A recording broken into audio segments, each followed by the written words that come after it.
Padre, te damos gracias, mi Señor Jesús, porque, oh Padre Santo, tus promesas, tu fidelidad, Señor. Oh Padre Celestial, aún en momentos difíciles, Padre Celestial, tú estás ahí para nosotros y con nosotros. Y tú has, Padre Celestial, prometido dar a nosotros, Padre mío, la victoria en todo tiempo, en toda hora y en todo momento, Señor. Gracias, Padre, por esa bendición tan hermosa de tener un Padre tan bueno, Señor, y tan misericordioso que se compadezca de nosotros, Padre. Gracias, mi Dios, por ello. Ahora, oh Padre Celestial, enséñanos a vivir como tú, a caminar como tú, a pensar como tú y a hacer tu voluntad a través de tu palabra, Padre. No a través de consejo de hombre o de ideas de hombre, sino a través de lo que tú, mi Dios, has dejado en tinta y papel para que nosotros este día sigamos ese libro como la verdad que es tu palabra. Gracias, Padre, en el nombre de Jesús. Y todos decimos amén. Gloria a Dios. Pueden tomar asiento, hermanos. Gloria a Dios. Me da gusto ver a mi familia que ya recuperada, ¿no? Que ya están en casa y listos para Cristo. Listos para Cristo, listos para seguir trabajando en el reino del Señor. Y acá estamos. Así es de que hoy día damos inicio a un nuevo libro. Comenzamos hoy con 2 de Corintios capítulo 1 de los versículos 1 al 11. Vamos a estar tocando un tema que es experiencias difíciles del pasado. Experiencias difíciles del pasado. Es el tema que vamos a estar estudiando el día de hoy. Hermanos, una cosa que podemos entender es lo siguiente. Cuando nosotros estamos trabajando para el reino de Dios y nos estamos esforzando para las cosas de Dios, ¿no? Y continuamente vaciamos nuestra vida, o sea, dejamos, como luego dicen, nuestro esfuerzo, nuestro sudor, nuestro trabajo para las cosas de Dios.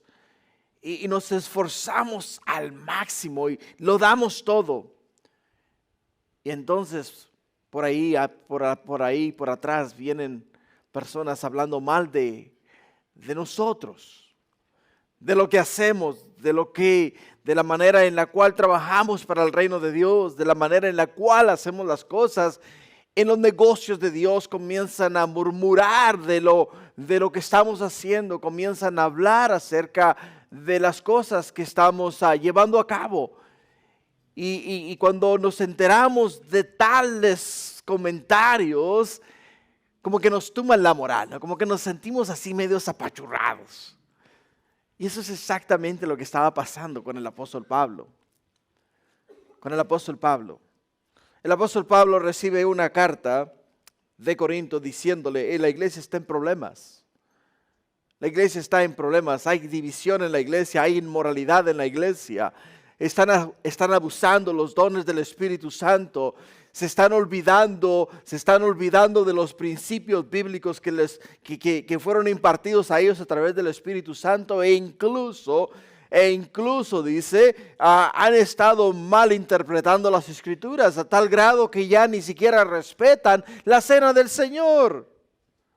Y el apóstol Pablo rápidamente escribe la carta de 1 de Corintios, la envía a la iglesia y cuando la iglesia recibe la carta, el comentario de ellos fue el siguiente: bueno, si Pablo es tan fuerte en tinta y papel, ¿por qué no lo es en persona? ¿Por qué no viene él y nos dice a nosotros en persona las cosas que nos ha puesto en tinta y papel? La semana pasada aprendimos que el apóstol Pablo fue a la ciudad de Corinto. Cuando llegó ese comentario, fue a la ciudad de Corinto. Y no solamente fue a la ciudad de Corinto, sino que fue y estuvo con ellos por 3 meses. Y en 3 meses los puso a todos en su lugar. O sea, les dio a ellos la exhortación que ellos deseaban tener. Después de darles a ellos la exhortación que ellos deseaban tener, deseaban escuchar, el apóstol Pablo partió de ahí. ¿Para dónde? Partió para Macedonia y después terminó yéndose hacia la ciudad de Jerusalén, porque iba a ir a llevar una ofrenda a los hermanos que estaban en Judea y en Jerusalén. Pero después de ahí regresa a Antioquía, de donde comienza su tercer viaje misionero. Y algo que ocurrió durante su ausencia fue que entraron a esa área de Corinto falsos maestros, judaizantes, o sea, judíos que estaban convirtiendo a los gentiles al judaísmo. Los estaban proselitando en lo que estaban haciendo, o sea, convirtiéndolos de gentiles a judíos, o sea, a las creencias judías, los cuales les llamaban a ellos proselitos. Entonces, mientras ellos estaban proselitando, estaban hablando mal del apóstol Pablo, estaban poniendo al apóstol Pablo en mal, o sea, estaban incluso dudando de su apostolado. Y cuando el apóstol Pablo recibe noticia de lo que está pasando en Corinto, es ahí donde él se pone las pilas y escribe lo que nosotros tenemos el día de hoy, la segunda carta a los Corintios. La segunda carta a los Corintios. En esta segunda carta, el apóstol Pablo, hermanos, va a usar de sus experiencias. Va a escribir a ellos y les va a decir a ellos acerca de lo mucho que el apóstol Pablo ha sufrido por causa del evangelio. Les va a hablar a ellos acerca de lo que él vivió, de lo que él pasó, de las experiencias que él tuvo incluso con el Señor. Y todas esas cosas para hacerles ver a los corintios que él ha sido llamado, ordenado y puesto por Cristo para predicar el evangelio. Para predicar el evangelio. Van a haber personas que van a venir y van a meter duda en el corazón de ustedes, la iglesia. Y van a tratar de engañarles y de llevarles por el camino equivocado por el simple y sencillo hecho de que lo que ellos les pintan a ustedes es un jardín de rosas. Les pintan a ustedes un jardín de rosas. Y les dicen, vengan a Cristo porque Cristo es la base de la felicidad. El momento que ustedes inviten a Cristo a entrar en su corazón, todos sus problemas se van a resolver. Les va a llover dinero del cielo. Van a poder tener una casa en la ciudad, una en la playa y otra en las montañas. Y van a ser prósperos en todas las áreas de su vida. Y esa es la clase de enseñanza que estos judaizantes, que estos hombres venían enseñando a los corintios. Algo contrario totalmente a lo que es la realidad. Esta mañana en el devocional que estábamos estudiando, en el devocional que nos trajo Beto antes de comenzar el servicio, siempre tenemos a las 12:15 reunión de oración. A las 12:15 nos reunimos y oramos. Leemos una porción de la Escritura, meditamos en ella y oramos. Pedimos a Dios por todo lo que va a pasar aquí. Pedimos por los maestros, pedimos por los sugieres, pedimos por la palabra, por la alabanza, por los instrumentos, por los siervos, por todos los que vamos a trabajar aquí en la casa de Dios. El apóstol, el hermano Beto, no el apóstol Beto, no el hermano Beto, trajo a nosotros este día un pasaje en el libro de Tesalonicenses, donde los tesalonicenses se sienten abrumados. ¿Por qué? Por el hecho de que están sufriendo. Están sufriendo a razón de la fe que han puesto en Cristo Jesús. Y están siendo bombardeados, están bajo tribulación continua. ¿Y qué es lo que hace el apóstol Pablo? El apóstol Pablo les envía a Timoteo a decirles a ellos, hey, bienvenidos al ministerio, hermanos. Porque de esto se trata, caminar con Cristo. Jesús mismo nos dice a nosotros en el libro de Lucas, cuando lo llevan a crucificar. Lo llevan a crucificar. Y las mujeres llorando por Jesús. Y Jesús les dice a las mujeres, si esto hacen con el árbol verde, dice, ¿qué no harán con el seco? En otras palabras, si esto me hacen a mí, ¿qué no les van a hacer a ustedes? Mis seguidores, mis discípulos, aquellos que han dado su vida para seguirme y ser parte del reino de Dios. Así es de que Pablo les dice a ellos, bienvenidos al ministerio, bienvenidos al cristianismo. Porque el cristianismo, hermanos, no es algo fácil de llevar. Por ello es que la Escritura misma nos dice a nosotros que acá hay dos caminos. Uno que es ancho y lleva a la perdición, y uno que es angosto y lleva a la vida eterna, y pocos son los que lo hallarán, dice la Escritura. Ahora, hermanos, les voy a decir, si yo fuera un cantante famoso este día, aquí en este santuario, la iglesia estuviera llena. De verdad. Es más, estuvieran peleando por estar sentados acá al frente. Pero como soy un predicador, ¿saben qué? Estamos los que estamos porque el Señor nos ha ordenado que estemos acá y porque ha puesto en nuestros corazones que estemos aquí para recibir la palabra de Dios. Y esa es la triste realidad de las cosas.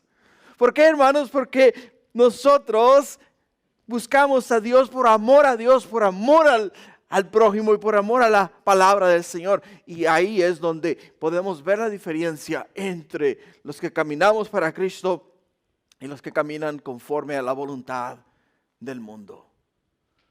El propósito de este libro es para hablarnos a nosotros, hermanos, de las tribulaciones, las pruebas y las dificultades que vamos a experimentar en nuestro caminar con Cristo. No hay tal cosa como un jardín de rosas. No hay tal cosa como la palabra prosperidad o prosperidad. No hay tal cosa, hermanos. Se los aseguro que no hay tal cosa. Y tampoco hay problema. No es verdad que cuando vengamos a Cristo se nos van a acabar todos los problemas. Es más, se nos van a aumentar los problemas. O sea, todas estas cosas, todos estos conceptos son erróneos. Son erróneos. Por ello es que nosotros tenemos que entender que el que ha dado su vida a Cristo ha decidido poner su mano en el arado. El que ha dado su vida a Cristo ha decidido tomar la cruz de Cristo. El que ha dado su vida a Cristo está dispuesto a morir por Cristo.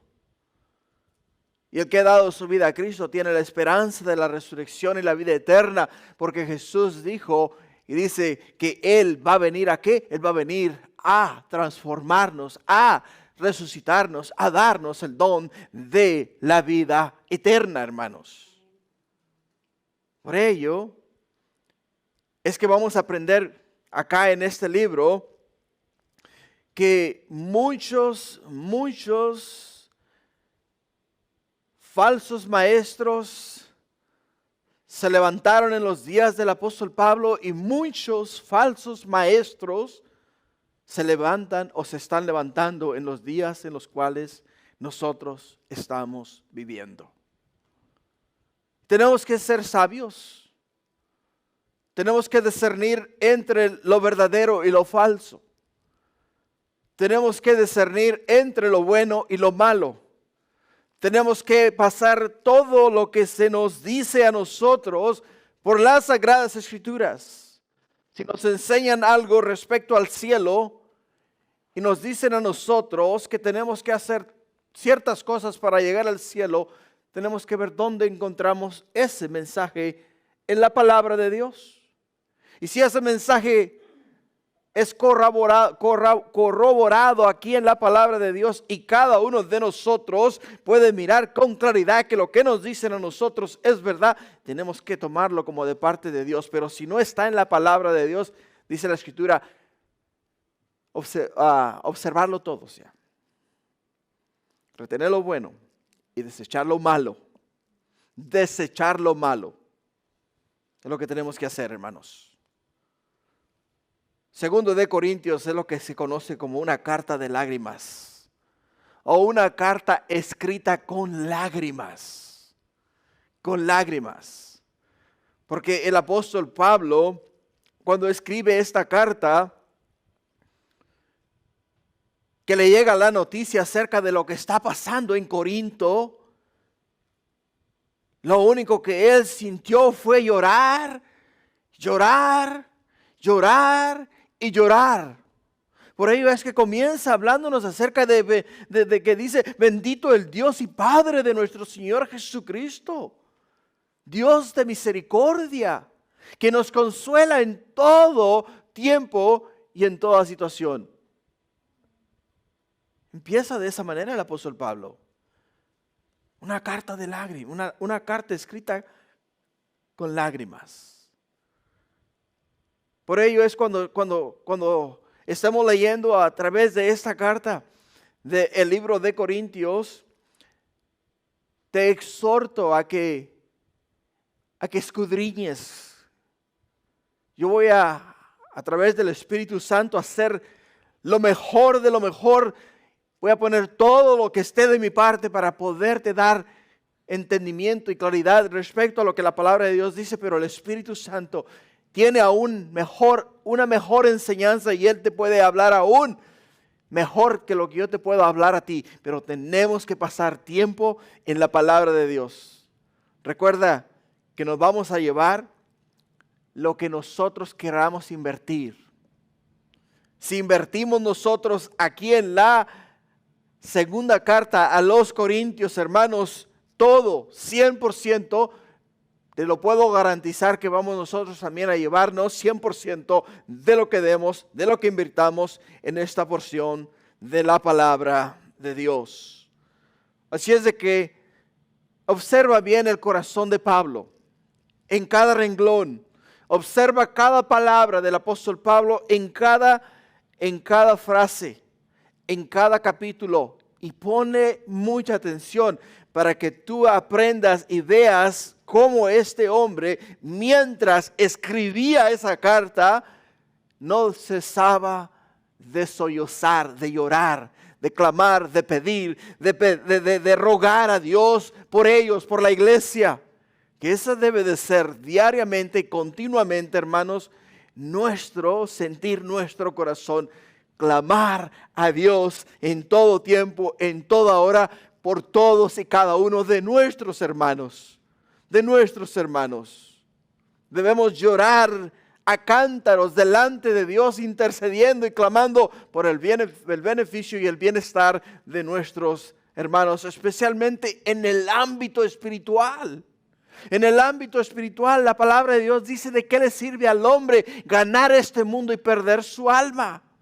¿De qué nos sirve a nosotros, hermanos, ser el hombre más rico de esta tierra y no tener la seguridad de la vida eterna?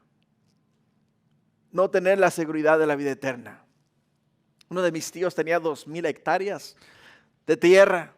Tenía aproximadamente como 3,000 o 4,000 cabezas de ganado. Tenía caballos como no te imaginas. Tenía gente trabajando para él en todas las áreas. Y este hombre decía: yo nunca me voy a morir. ¿Por qué? Porque soy rico. Y si yo me llego a enfermar, tengo dinero para pagar al mejor doctor. ¿Y sabes cómo murió? Engusanado. Tirado en una cama. En continuo dolor. Pero con muchos millones de pesos. Y ni un solo de esos millones sirvió para aliviar el dolor de este tío nuestro. Nada, hermanos, nos puede dar a nosotros el consuelo y la bendición que nos ofrece el Señor. El contenido y estructura. La carta comienza con una introducción que vamos a mirar en los versículos 1 y 2. 1 y 2. Y de los versículos 1 al 11 es donde miramos cómo el apóstol Pablo habla a ellos respecto a qué, respecto a lo mucho que él los ama y lo mucho que él ha sufrido y lo mucho que el Señor lo ha usado a él para confortarles y consolarles a ellos. La carta está dividida, hermanos, en 3 secciones. De los versículos 1 hasta el capítulo 7, 16, encontramos la primera sesión. La segunda sesión la encontramos de el capítulo 8 a el capítulo 9, versículo 15. La tercera sesión la encontramos del capítulo 10, del versículo 1 al capítulo 13, versículo 10. Y el apóstol Pablo concluye con algunas palabras de despedida en el capítulo 13 de los versículos 11 al 14. Así es de que entremos, hermanos, de lleno en esta carta.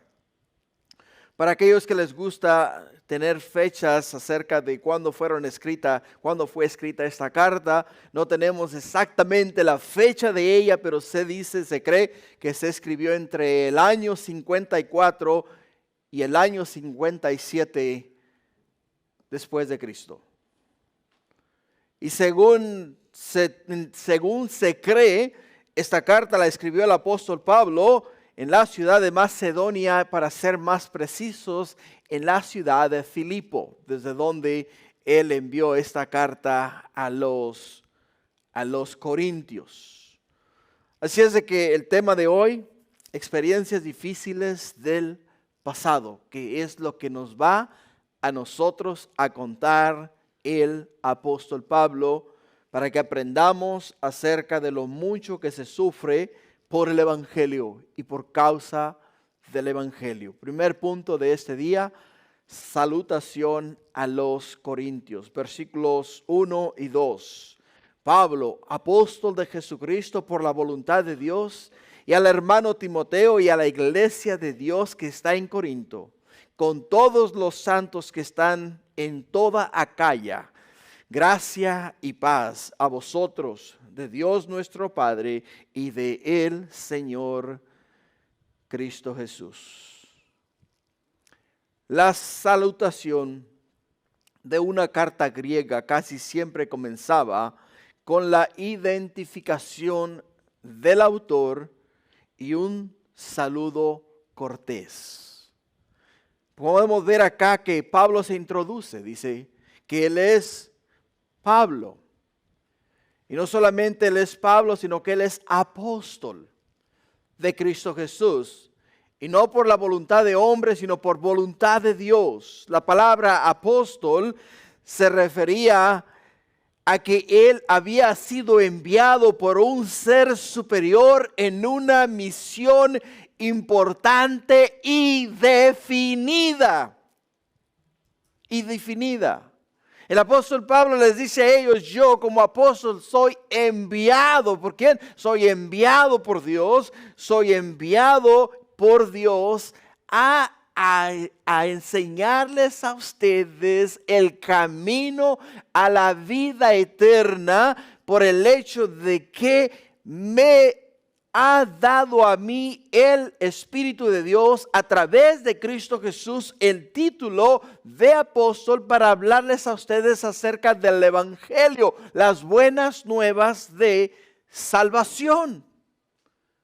Eso es lo que dice el apóstol Pablo, o sea, se identifica como lo que él es. Ahora la carta la dirige a quién? La dirige a Timoteo y a la iglesia que está en Corinto, a todos los santos que están en toda Acaya. La frase iglesia de Dios que está en Corinto da la impresión de que la iglesia ya tenía años de existir y que era la iglesia más prominente en Acaya. El territorio de Acaya corresponde a la Grecia de hoy, que no incluía a Macedonia. O sea, Grecia, estamos hablando de Grecia, estamos hablando de Corinto, estamos hablando de toda esa parte de Roma donde el día de hoy podemos ir nosotros y visitar y decir: vamos a Acaya, quiere decir que vamos a ir a Grecia, vamos a ir ahí por esa área de donde está Roma. Y eso es lo que dice el apóstol Pablo. Os envió esta carta a ustedes, los que están ¿dónde? Los que están en Grecia. ¿Quiénes estaban en Grecia? Los corintios, las iglesias de Corintios. Ahora, esta era una carta circular.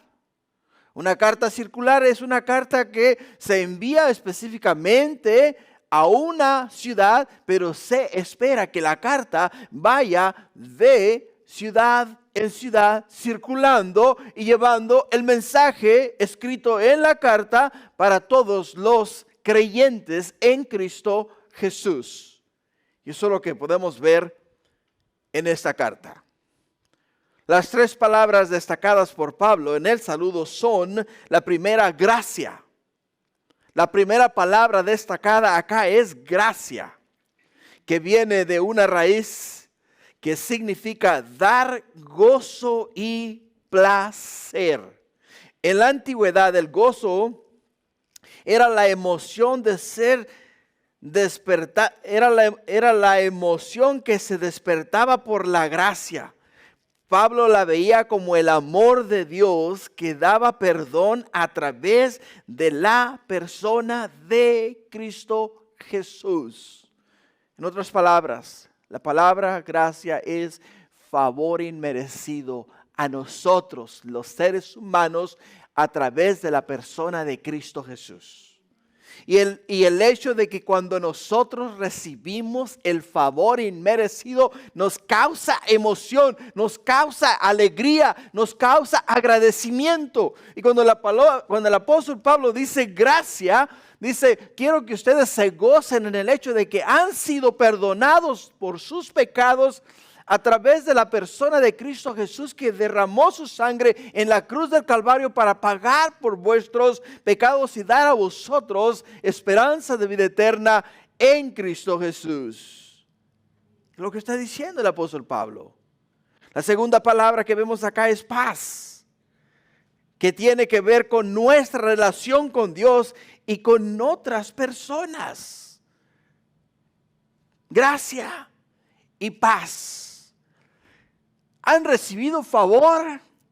Un favor inmerecido de parte de Dios. Y eso os debe dar a vosotros paz en vuestros corazones. Os debe causar a vosotros agradecimiento a Dios.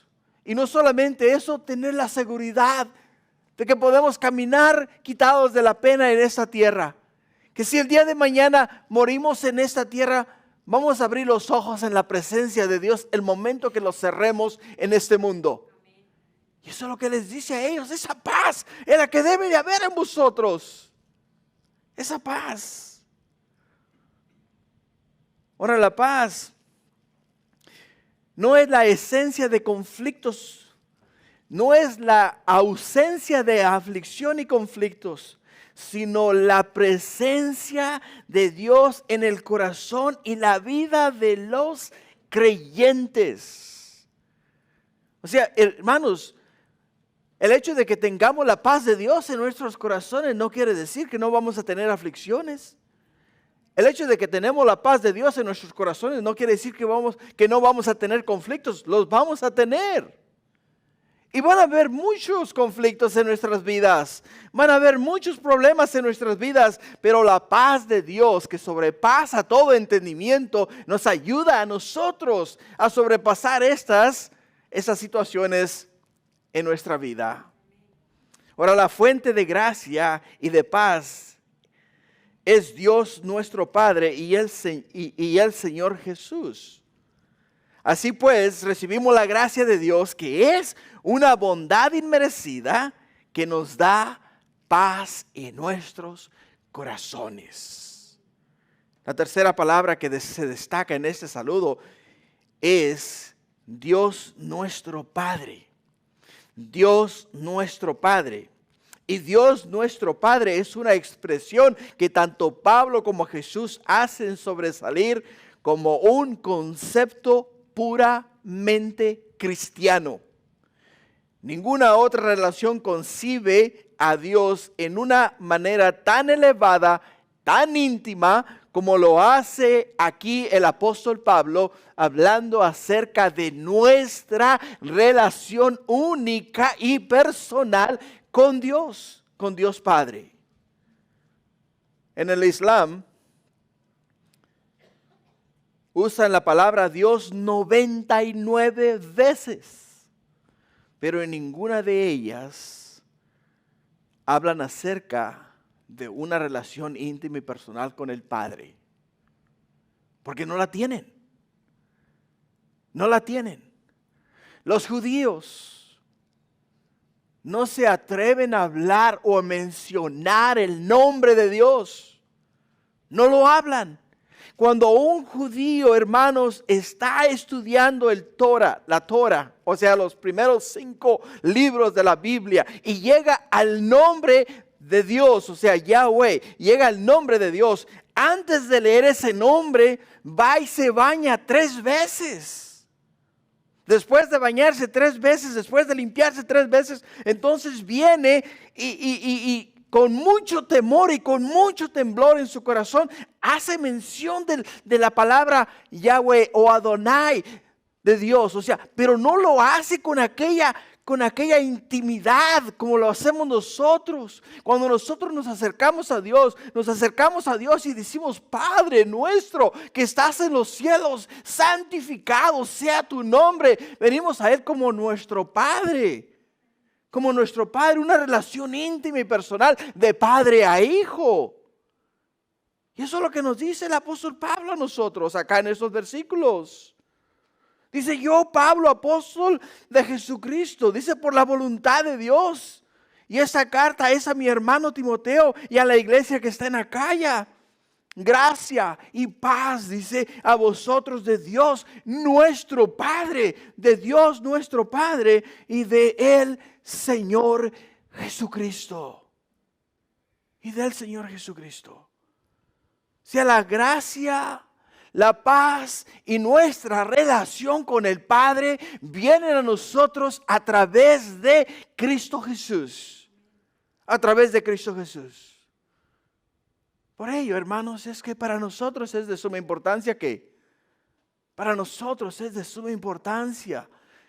tener en mente, recordar siempre lo que Dios ha hecho por nosotros para acercarnos a Él. Envió a su Hijo Jesús a pagar por nuestros pecados, a pagar por nuestras iniquidades, a pagar por nuestras malos comportamientos y nuestras malas acciones, para que tú y yo nos podamos acercar a Dios con la seguridad que solamente podemos obtener en Cristo Jesús y a través de Cristo Jesús. No hay otro camino al Padre. Jesús mismo lo dijo: yo soy el camino, yo soy la verdad, y nadie viene al Padre si no es a través de mí. No hay otro camino. Por ello es que no todos pueden decir Padre. ¿Por qué? Por el hecho de que no tienen esa relación íntima y personal con el Señor. Pero nosotros la tenemos. Y porque nosotros la tenemos, podemos hablar con toda certeza y seguridad de que Dios es nuestro Padre. Dios es nuestro Señor y Salvador. Lo que nos lleva al segundo punto de hoy. El segundo punto de hoy es acción de gracia y alabanza. De los versículos 3 al 7. Acción de gracias y alabanza. Bendito sea el Dios y Padre de nuestro Señor Jesucristo, Padre de misericordia y Dios de toda consolación, el cual nos consuela en todas nuestras tribulaciones, para que podamos también nosotros consolar a los que están en cualquier tribulación, por medio de la consolación con que nosotros somos consolados. ¿Por quién? Somos consolados por Dios. Hermanos, en esta epístola de 2 de Corintios vamos a ver a Pablo relatar dolorosas experiencias personales que vivió a causa del Evangelio. Pero lo hermoso de todo es el hecho de que en medio de todo este sufrimiento y experiencias amargas, expresa su alabanza a Dios y reta a los corintios con palabras significativas que muestran comprensión ante su sufrimiento, con el fin, hermanos, de consolarles a ellos con la consolación que Él ha recibido de parte de Dios. De parte de Dios. Por ello dice Pablo, bendito sea el Dios y Padre de nuestro Señor Jesucristo, Padre de misericordia y Dios de toda consolación. Bendito, alabado, exaltado, oh glorificado sea nuestro Dios.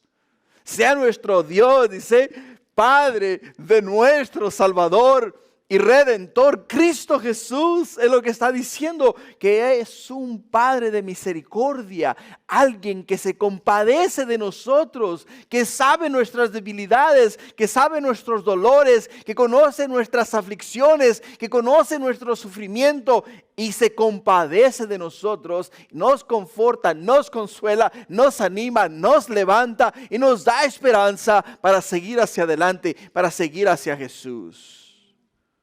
Lo que les dice a ellos. Después de la Segunda Guerra Mundial,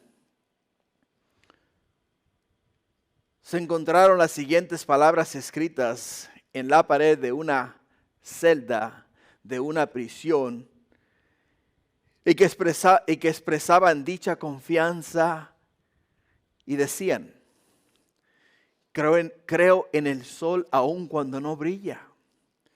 Creo en Dios aun cuando permanece en silencio. Creo en el amor aun cuando no es evidente. Toda la misericordia viene del amor paternal de Dios. La misericordia de Dios viene de una fuente inagotable del amor de Dios. Así pues, aun cuando las experiencias de la vida se vuelven agrias, podemos confiar en dichas misericordias. Wow. Te has de imaginar quién estaba en esa celda. Una persona que tenía una relación íntima y personal con Dios.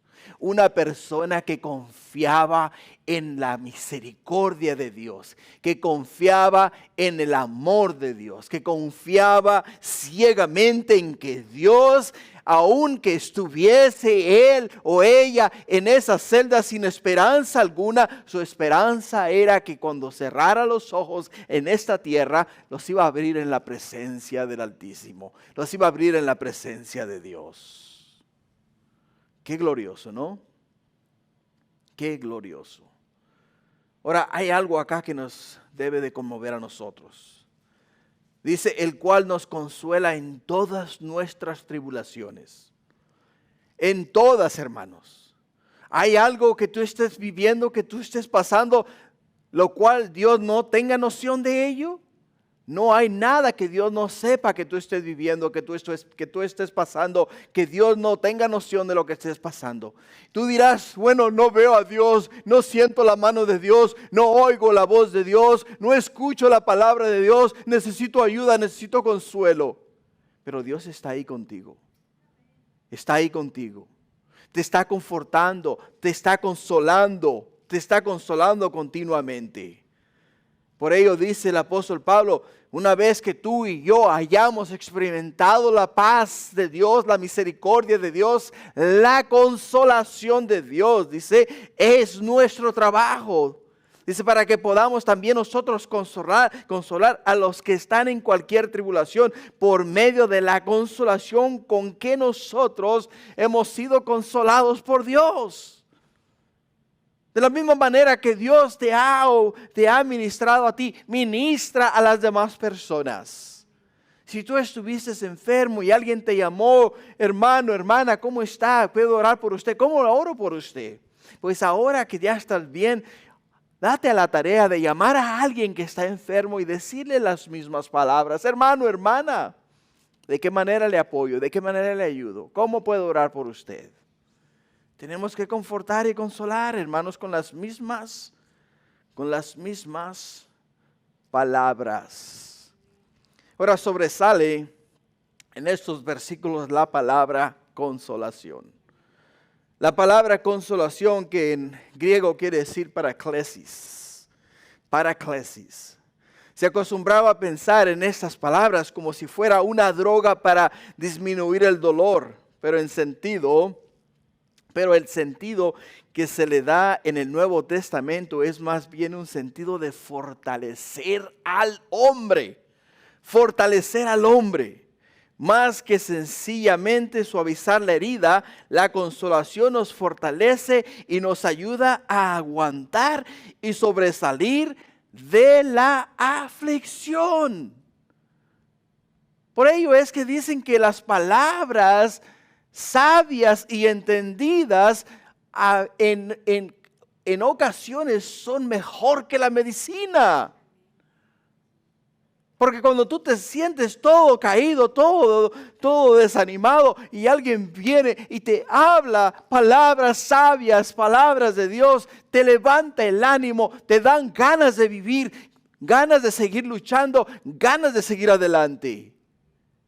Y lo que nos dice el apóstol Pablo acá. Pablo les dice, el que recibe consuelo tiene la responsabilidad de compartirlo. Y Pablo se sentía unidos con los corintios en sus aflicciones y por eso sabía darles a ellos consuelo. El que no ha experimentado la aflicción, la enfermedad, el abuso o cualquier otra dificultad no está capacitado para dar consolación, porque no sabe lo que se sufre.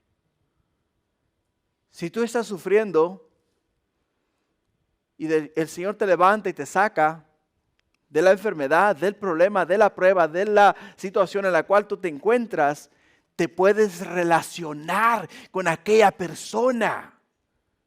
¿Por qué? Porque tú sentiste lo que esa persona está sintiendo. Tú sentiste lo que esa persona está sintiendo.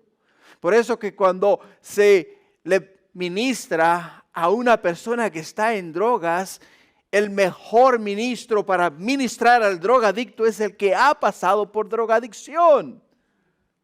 ¿Por qué razón? Porque solamente él puede entender lo que esa persona está viviendo. Solamente él puede relacionarse con él, con ella, porque él lo vivió o ella lo vivió. Y porque él lo vivió y ella lo vivió, sabe exactamente qué palabras le ayudaron para consolarle y confortarle y cómo Dios le dio a él o a ella la salida. Y es la única vía que nos da a nosotros para salir de aquella situación. Hermanos, el Señor nos permite pasar por pruebas, no para atormentarnos, ni para humillarnos, ni para hacernos sentir inferiores. Nos permite pasar por pruebas para prepararnos para ser buenos ministros de Cristo Jesús. Y después nosotros ministrar a otros con la experiencia o de la manera que Dios nos ministró a nosotros. Por ello, nunca menosprecies a un prisionero, nunca menosprecies a un borracho, nunca menosprecies a un drogadicto, nunca menosprecies a un adicto, nunca menosprecies a una persona que está viviendo en las calles. No les menosprecies, porque tú no sabes lo que ellos sienten. Pero si tú viviste o estuviste en sus zapatos de ellos, tú sabes lo que sienten, lo que piensan y lo que están viviendo. Ministrales. Porque Dios te sacó de ello, ¿para qué? Para que tú ahora fueses un fiel ministro de Cristo Jesús. Versículos 5 al 7 dice, porque de la manera que abunda en nosotros la aflicción, las aflicciones de Cristo, así abunda también por el mismo Cristo nuestra consolación. Pero si somos atribulados, es para vuestra consolación y salvación. Y si somos consolados, es para vuestra consolación y salvación, la cual se opera en el sufrir de las mismas aflicciones que nosotros también padecemos. Y nuestra esperanza respecto de vosotros es firme, pues sabemos que así como sois compañeros en las aflicciones, también lo sois en la consolación. Como palabras gemelas en la experiencia cristiana son la palabra aflicción y la palabra consolación. Cabe aquí la pregunta, cómo entendemos la aflicción y cuál debe ser nuestra actitud ante ella. Aflicción es la traducción de la palabra griega patema, que da la idea de algo físico que apremia al hombre. Un erudito griego o un erudito del griego cuenta sobre el uso de una tortura antigua que consistía en poner pesas sobre el pecho del acusado. Lo acostaban boca arriba. ¿Saben las pesas que usan para hacer ejercicio? Se las ponían en el pecho. Y si el preso no confesaba, se le aumentaban las pesas. Procedimiento que eventualmente conducía a la muerte. Esto es una ilustración viva de lo que es la aflicción. En un sentido metafórico representa lo que presiona o agobia el espíritu humano. El espíritu humano. La aflicción, hermanos, la aflicción es algo que te ahoga. Cuando te sientes afligido es como que te falta el aire para respirar, como que tienes el pecho apretado. Y esa es exactamente de la forma en la que lo podemos ilustrar, es cuando alguien está acostado boca arriba y le ponen peso en el pecho. Eventualmente el pecho va colapsando hasta comprimir los pulmones y no poder respirar más. Y eso es lo que hace la aflicción. Eso es lo que hace la aflicción. Y nosotros, hermanos, ¿estamos qué? Estamos expuestos continuamente a la aflicción. El apóstol Pablo estuvo muy afligido. Lo vamos a mirar en este mismo libro, en el capítulo 12. Su aflicción fue tanta y su agonía era tanta que clamó a Dios 3 veces que le sanara, hasta que finalmente Dios le dijo, Pablo, bástate en mi gracia, porque mi poder se perfecciona en la debilidad. Aprende, Pablo, a confiar en mí, en que no te voy a dejar asfixiar. No voy a permitir que seas sobrellevado por la aflicción. Te voy a dar, ¿qué? Te voy a dar la salida. Eso es lo que nos dice el Señor a nosotros. Ahora, es muy fácil decirlo y es muy distinto vivirlo. ¿Sí o no? Es muy difícil vivirlo. La siguiente palabra es la consolación. La otra palabra es consolación y conlleva la idea de ánimo, valor o disposición. Como dice el comentarista Barclay, Pablo estaba bien seguro de que Dios nunca le enviaba una visión al hombre sin el poder para interpretarla, que nunca le enviaba una tarea sin la fuerza para realizarla.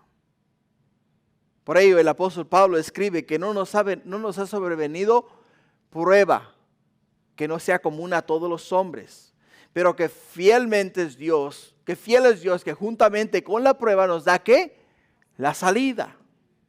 Es lo que nos dice el Señor también, ¿no? Nos dice en su palabra. Entonces el apóstol Pablo estaba bien seguro de que cuando nos viene a nosotros, hermanos, una aflicción, también con ella viene la consolación. Viene la consolación. La relación estrecha entre aflicción y consolación se destaca del verbo abundan, o en griego que quiere decir periseo. Y si como creyentes no sobrellevamos las aflicciones, no podemos esperar recibir tampoco la consolación. Por ello, no os ha sobrevenido prueba, escucha. No os ha sobrevenido prueba que no sea común a todos los hombres. Todos vamos a ser afligidos en un momento de nuestra vida. Todos vamos a ser oprimidos en un momento de nuestra vida. Todos vamos a pasar por enfermedades en un punto de nuestra vida. Pero recuerda que después de que venga la prueba, también viene con ella la consolación. La consolación. Y algo que podemos estar seguros, hermanos, es el hecho de que el apóstol Pablo nos dice a nosotros que es mejor, es mucho mejor estar con Cristo que estar en este mundo de agonía.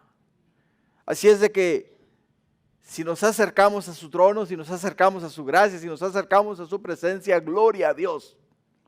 Gloria a Dios. Porque tenemos la seguridad de que cuando cerremos los ojos acá, los vamos a abrir en la presencia de Dios. Y es lo que nos dice el Señor. Tercer punto. Las aflicciones de Pablo en Asia, de los versículos 8 al 11.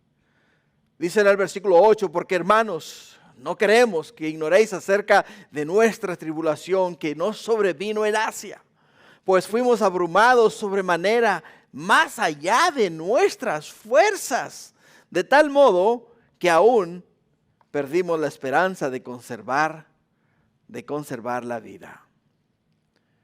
No sabemos cuál fue la naturaleza exacta de esta tribulación. Era quizá algún tipo de persecución o alguna aflicción física que se agravó por la obra misionera del apóstol Pablo. No estamos ciertos respecto a qué clase de tribulación fue la que experimentó el apóstol Pablo.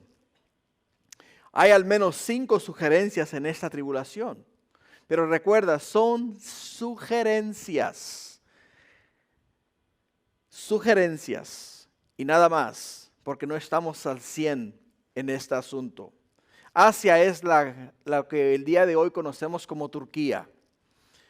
Y la primera sugerencia es pelear con bestias salvajes, que lo podemos encontrar en 1 Corintios 15:32. La segunda sugerencia es sufrir 39 latigazos después de ser traído a la corte de los judíos en 2 Corintios capítulo 11 versículo 24. La tercera sugerencia es el alboroto en Éfesos, cuando le llevaron al tribunal por causa de Demetrius, que era el que hacía las imágenes de la diosa Diana. Y estaba enojado porque nadie le compraba más imágenes. El cuarto, una persecución particular poco antes de que Pablo dejara Troas, que es Hechos capítulo 20 de los versículos 19 y en 1 Corintios capítulo 16 versículo 9. Y la quinta, un mal físico recurrente, o sea que le volvió nuevamente una enfermedad, alguna enfermedad que él poseía. No hay luz en la Escritura. Yo no voy a especular ni voy a tirar luz donde no hay luz. Así es de que esos versículos simplemente los vamos a tomar como una situación aflictiva en la cual el apóstol Pablo y los que con él estaban fueron abrumados de tal manera que aún perdieron la esperanza de salvar sus propias vidas. Es hasta ahí donde lo vamos a dejar. Versículo 9 al 11. Pero tuvimos en nosotros mismos sentencia de muerte, para que no confiésemos en nosotros mismos, sino en Dios, que resucita a los muertos, el cual nos libró y nos libra, y en quien esperamos que aún nos librará de tan gran muerte, cooperando también vosotros a favor nuestro en la oración, para que por muchas personas sean dadas gracias a favor nuestro por el don concedido a nosotros por medio de muchos. Con el trasfondo de su experiencia en Asia, Pablo expresa en el versículo 11 su deseo de poder contar con el apoyo espiritual de los corintios en continua oración e intercesión por él y por todos aquellos que ministraban la palabra de Dios.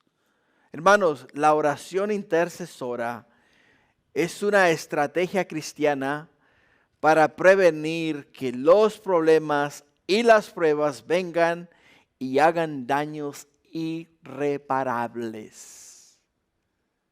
Tenemos que estar continuamente orando por nuestros hermanos, por la iglesia, por la nación.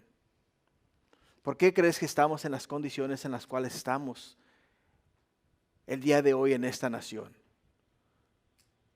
¿Sabes lo triste de todo? Lo triste de todo el caso.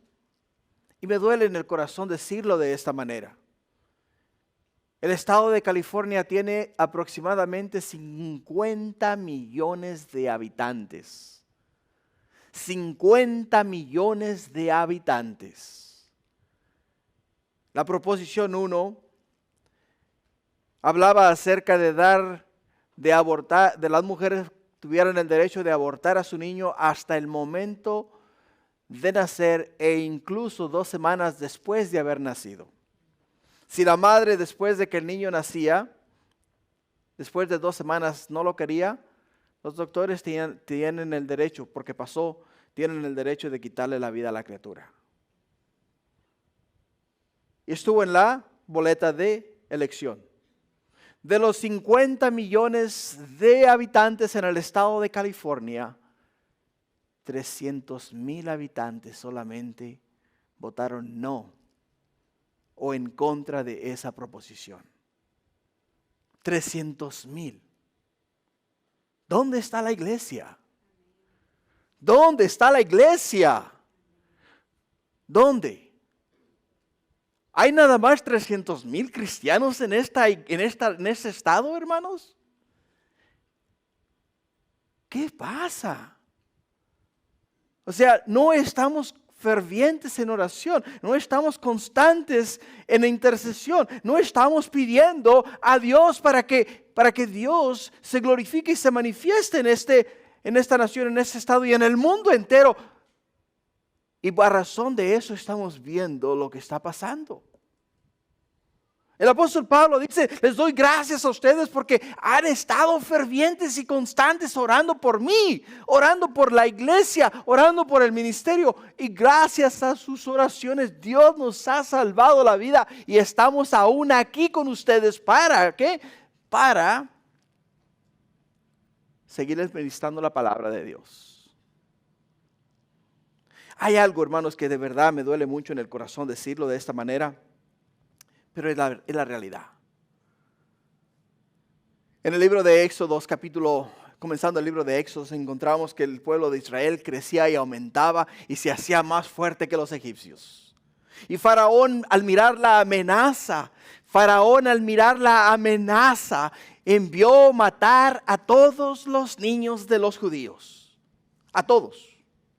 Y después de mirar que la mano de Dios de una manera sobrenatural protegió a todos los niños, entonces envió a sacar a todos los niños menores de 2 años y tirarlos al río. Dios juzgó a esa nación. Acabó con Faraón, acabó con la economía de Egipto, acabó Dios con los ejércitos de Egipto y destruyó a la nación completamente. Pero, hermanos, salvó a su pueblo. Así es de que, te voy a decir una cosa. No somos la excepción. Toda persona que en estos momentos esté atentando contra la vida de un ser inocente como lo es un baby, tarde o temprano va a tener que dar cuentas a Dios. Y es triste. ¿Por qué, hermanos? Porque dice la Escritura, mala cosa es caer en las manos del Dios viviente. Mala cosa. Y nosotros tenemos que orar. Tenemos que orar, hermanos. Tenemos que interceder. Tenemos que compadecernos de nuestros hermanos. Tenemos que seguir intercediendo por la obra de Dios. El apóstol Pablo tuvo éxito, fue atribulado, fue afligido, estuvo a punto de perder su vida e incluso no creyó que iba a vivir. Pero los corintios, aún en el medio de la situación en la cual ellos se encontraban, estaban continuamente orando e intercediendo por el apóstol Pablo. Y el apóstol Pablo continuó viviendo para seguir exponiendo el evangelio, la palabra de Dios. Así es de que, iglesia, sigamos orando para que la verdad siga floreciendo, siga aún en el medio del desierto, hermanos, dando frutos y siga transformando vidas. Así es de que, ¿cómo podemos aplicar esta porción de la Escritura a nuestras vidas? ¿Cómo podemos aplicarla, hermanos? En medio de pruebas y tribulaciones, como dijo el apóstol Pablo, tenemos que decir: bendito sea el Dios y Padre de nuestro Señor Jesucristo, Padre de misericordia y Dios de toda consolación. Seguir creyendo que Dios es un Dios misericordioso. Seguir creyendo, hermanos, que Dios está continuamente confortando y consolando nuestras vidas. Segundo, Dios nos consuela y nos conforta para que nosotros también consolemos y confortemos a otros que están pasando por pruebas y tribulaciones. Así es de que no te quedes con la bendición. Pásala más adelante. Pásala más adelante. Dásela a alguien más. Amén. Amén. Gloria a Dios. Pónganse de pie. Vamos a orar. Ese día, mientras nosotros terminamos y estamos entonando este último canto, vamos a invitar a los hermanos que van a orar.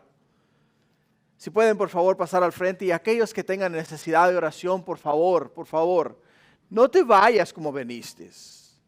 Trae tu necesidad a los pies de Cristo y Él se encargará de hacer un milagro en tu vida este día y siempre. Pasa, que oren por ti. El Señor quiere tocar tu vida. Gracias, Padre, te damos por tu palabra, por este mensaje, mi Dios, de introducción al libro de 2 de Corintios y estos 11 versículos, los cuales nos dejaste estudiar. Padre, que estas palabras, las palabras que tú diste al apóstol Pablo a través del Espíritu Santo, mi Dios, resuenen en nuestras mentes, en nuestro corazón y continuamente, Padre mío, seamos fieles a hacer lo que se nos ha instruido que debemos de hacer este día y siempre, Padre, en tu reino, en esta tu iglesia, Padre. Así es de que ahí dejo todo en tus manos. Tú bendice a tus hijos. Cuida de tu pueblo y guíales con la diestra de tu justicia. Padre, te lo pido en el nombre de Jesús y todos decimos amén. Gloria a Dios.